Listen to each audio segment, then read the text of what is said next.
feel it, don't you? Yes, indeed. Lofi Poli Sci coming at you. Michael Pickering here talking about that famous question. What's going on in the world today? And straight to it, let's go. Fresh off that press. And let's start with some interesting developments at the United Nations, where member countries have apparently agreed on something. And no, of course it's not what you think it is. We'll get to that in a minute. But it appears that just as the almost 200 countries in the world agreed that the Paris Climate Accords and taking on climate change was a good idea, well, it appears that the world has agreed to take on plastics as well. So, the UN agreement sets up the discussion and the creation of an international plastics treaty that will regulate and attempt to decrease the amount of waste plastic in the world. Because we all know about that massive island in the Pacific, the floating plastic island or multiple islands. And plastic, it's everywhere. It's just all kinds of horrible for the environment. But hey, don't take my word for it. Take the countries of the planet Earth's word for it, because now I'll be damned if the UN doesn't agree on something. I'm spellbound. I'm not even going to edit this out. I'm just going to leave it. Now you know. But this is only the beginning of it all. The actual treaty is set to be finished in 2024, so 2 years, and then the heads of all the countries in the world will get together and vote on it. So we'll have to wait and see, but keep your eyes open on this one, people. This is history in the making. Plastics. Ha! Now to other pieces of United Nations news, where about 75% of the countries in the world agreed on one thing, but hey, lots of countries didn't as usual. The United Nations General Assembly of the 193 member states took place this week for a special session to condemn the attack on Ukraine by Russia and to vote on condemning it. And the vote total, you may be asking. 141 condemned and demanded the immediate stopping of hostilities. 5 voted against it, and 35 abstained from voting. And a quick math check, Lo-Fi listeners. What's 141 plus 5 plus 35? Survey says that's 181. And if there's 193 member states, where's the remaining 12 votes? Question marks? Interesting, am I right? Right in, I'm not giving it to you today. I want you to tell me. So, the UN General Assembly passes this, and now... Yeah, I'm not editing that out. That was supposed to be there, because now, what just was said is what's going to happen. Nothing. Because the UN General Assembly is not the legislature of a world government, and all its actions are non-binding, meaning not considered international law, and the only UN Security Council in full agreement can make binding measures, which is not happening. Failed to do so. You already knew it. The UN can't do anything about what's going on in Ukraine. And eyes wide open out there, Lo-Fi listeners. I've been getting lots of questions from you, which I dig it, and keep sending them on in. But right now, the media landscape is almost all speculations and what-ifs. And in truth, we don't know much more than we knew a week ago when it all started. And for a more in-depth recap on the history of it all and how it all got started and went down, check out last week's episode, 18 minutes of everything you needed to know just to get you set up. And we'll update you when we know more for sure, but again, eyes open and keep sending in your questions. Now to the North African country of Libya we go, where a shifting of power seems to be taking place. Or rather, not really, / there's a big question mark here. You see, since 2011, when the movement known as the Arab Spring started and mass people's power movements began taking place in country after country against long-time authoritarian leaders, well, in 2011, Libya's longtime dictator, Colonel Gaddafi, was assassinated. And since then, for over 10 years now, the country has been in a perpetual state of civil war and competing governments, sometimes backed by the United Nations, sometimes backed by other countries. But overall, political instability and infighting for the country has been going on for a long while. Now, that did begin to cool last year. But now, we have the creation of a new government in opposition to the current government in the capital of the country, and both sides are claiming legitimacy. And it really looks like civil war is about to start up again. You know, this is concerning for so many reasons. So keep your eyes on this one, people. We may be talking a lot more about this one coming up very soon. But now let's switch gears on over to East Africa and to the country of Somalia. And I'll be upfront with you here. Normally, when Somalia is talked about in international news, it's negative news. It's about civil war, it's about conflict, border disputes, election disputes, pirates, all kind of negativity. But today, we're talking about the redevelopment of horse racing and the introduction of the first horse stable in the country since the early 1990s. And in the capital of Mogadishu, it's amazing. A new horse stable has been opened, and people can pay to take lessons. And the goal is to bring horse racing back to the country. I mean, this is all kinds of a good sign, friends. I mean, we all know I know nothing about sports, and of course that extends to horse racing as well. But I see this, and it means to me that there's a certain amount of confidence and stability to be able to make this move. It also means to me that people are having something to look forward to, that Somalia gets some positive news in the world for a change, and hopefully it's just the first of many steps toward a good, enjoyable, peaceful future for the people of Somalia. And I'll be keeping an eye out for updates on this one and let you know for sure. And a last piece of that lo-fi global for a minute. To South Korea we go. So next week, South Korea has a presidential election, a big deal for sure. And we'll likely talk about that next week and what the new president will mean for South Korea and really for the world. Because remember, South Korea, according to the IMF 2021 estimates, is number 10 for the largest economies in the world as measured by GDP. So who leads South Korea is important. But again, we'll talk more about that later because I don't want to get into the nitty-gritty of what potential candidates could do for the future when we're going to find out next week, for sure. Instead, I want to talk about election campaigns going on right now and these politicians really trying to sway voters in the last moments of an election for the presidency. So we all know, in any of our countries where politicians are competing like this, campaign promises are made and policies are suggested, and they're likely never going to be materialized or fulfilled. We know. But there's two I want to mention that I read about here in South Korea.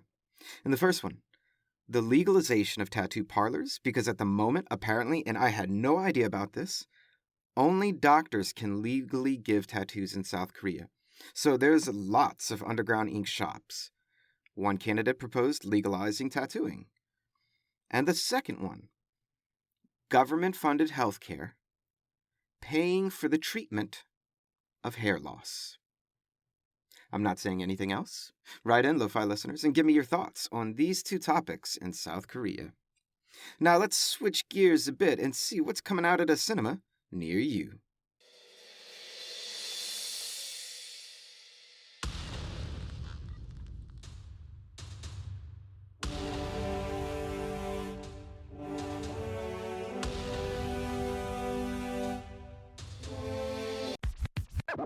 Alright, releasing today is After Yang, Dear Father, Great Freedom, Night Ride, and The Batman. And we'll ask you lo-fi listeners out there again, just like we did last week, do you think The Batman will make that $1.8 billion that Spider-Man has made? Right in, peeps, I'm way curious about this one. And now to what may very well be everyone's favorite time of the week here on Lofi Poli Sci, except for we don't know because no one ever says it, so it's most certainly, though, my favorite time. To the goodness we go on this Good News Friday. And today we're playing a little bit of a game with our stories that we're going to call Guess the Goodness. That's right, I'll give you the headline and 5 seconds to see if you can figure out what this story is really all about. And here we go. Headline from the AP. Aroostook County to have dedicated courthouse therapy dog. A courthouse therapy dog. What could this mean? And 5, 4, 3, 2, 1. And what's this cuddly goodness all about, you may be wondering? Well, a yellow lab puppy is going through a 2-year training process to help comfort people in courtrooms in this county in Maine because, well, we all know major shit goes down in courtrooms. It's stressful. It's heartbreaking in a lot of cases. So this county decided a puppy named Holiday could help. People, I dig this. I mean, why not? There's so many ways this can help. I dig it a lot. Next up, a headline from Reuters. Stellar vampire finds love at first bite with companion star. And this writer just couldn't help themselves with the puns, I swear. But a vampire star? What is this all about? Stellar vampire finds love at first bite with companion star. And 5, 4, 3, 2, 1. Well, you see, stellar vampirism is what we're talking about here. And no, not stellar vampirism as in, vampirism is so cool, man, that's stellar. No. Although, to all you vampires out there, I'm not saying there's anything wrong with being a vampire, so please, leave me alone. But astronomers use the phrase stellar vampirism to explain when two companion stars exist close enough together that they share an orbit, and that one of the stars actually sucks the outer layer of the other to join it with its own mass. Hence, one star is the vampire sucking the outer layer of the other star, and astronomers here are getting to see the core of a star exposed, which they rarely get to see. This is pretty cool stuff, man. I like it a lot. And dare I say it's stellar. Oh, lame. Yes, he is. We all know it. It's a Poli Sci show. What do you expect? Next up, not a guessing the goodness one, but a story I found on NPR that I really liked. But it made me ask a question to myself that I'm curious for you listeners out there what you have to say, because really I don't know the answer. So the Dr. Seuss Book Company has announced that they've hired a more inclusive group of writers and illustrators for all of their future books. I mean, this is cool. I dig it. Increasing diversity is always a good thing. But my question to you listeners out there is, do parents still read Dr. Seuss to kids today? I mean, Dr. Seuss is some old school shit, and with streaming and smart devices all over the place, it makes me wonder if Dr. Seuss books are even read. Write in, people, let me know. What do you think about this? And were you read Dr. Seuss as a kid? I'm curious. Now back to the Guessing the Goodness, a headline from the AP. And when I read this, I had no idea what this was. Kansas woman wins traditional pancake race against England. And yeah, let me read that again for you. Kansas woman wins traditional pancake race against England. You get nothing else but 5 seconds. And 5, 4, 3, 2, 1. So where do we begin with this one, Some people have Mardi Gras, and others, they have Pancake Day. And yes, I'm serious, Pancake Day is a thing. Some places, including this place in Kansas and in England, instead of Mardi Gras being Mardi Gras, they call it Pancake Day and traditionally eat pancakes. And yes, I looked it up. It's real. And I have a friend from across the pond who's told me they eat pancakes while we eat king cake.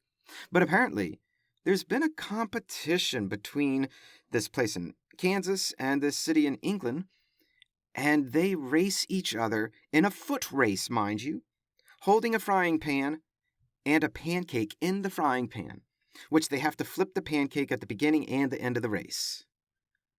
People, my friends, I have no kind of idea what this is all about. Even after reading it, I'm still clueless, but let me tell you, this is most certainly my kind of shenanigans. I love it. And give me more pancake races all the time and pancake days, but wait, no. Let's shift that, because we all know the correct answer when asked, pancake or waffles. It's waffles. So give me a waffle race. I'd race that one. I'd be an athlete for that. All right, and a last piece of goodness to guess, to send you on your way to the weekend. A headline from Reuters. Seals help Japanese researchers collect data under Antarctic ice. Seals help Japanese researchers collect data under Antarctic ice. For this one, you really have to think. How do seals help the researchers collect their data under the ice? How indeed. And 5, 4, 3, 2, 1. And just so you know, I would have never guessed this one either. Go look at the pictures, people, please. They literally put a mini hat or helmet with an antenna on seals while they go swim under the ice in Antarctica. Mini hats with antennas. I have nothing more to say. And that's it. I'm done. I'm out for the weekend, but you know how to find me. Check out today's blog post up later today on lofipolisci.com. Look out for letters of the Lofi Poli Sci coming out tomorrow. Always remember that Lofi Poli Sci is more than just me. It's the we that we be. Talk to you soon, Lo-Fi listeners. Pickering, signing off.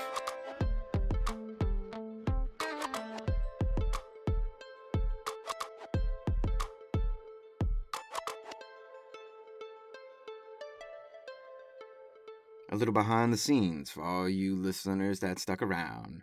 So for sure, I've been closely watching international news feeds of many media outlets.